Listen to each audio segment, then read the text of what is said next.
Difference of square means an algebra expression where you are subtracting one perfect square from another perfect square, meaning a squared minus b squared. It's called difference because there is a minus sign between two square.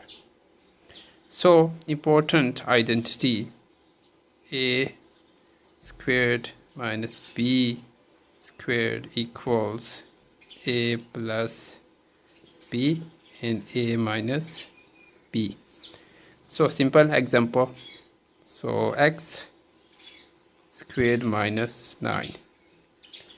X is a square and 9 equals 3 squared is also a square.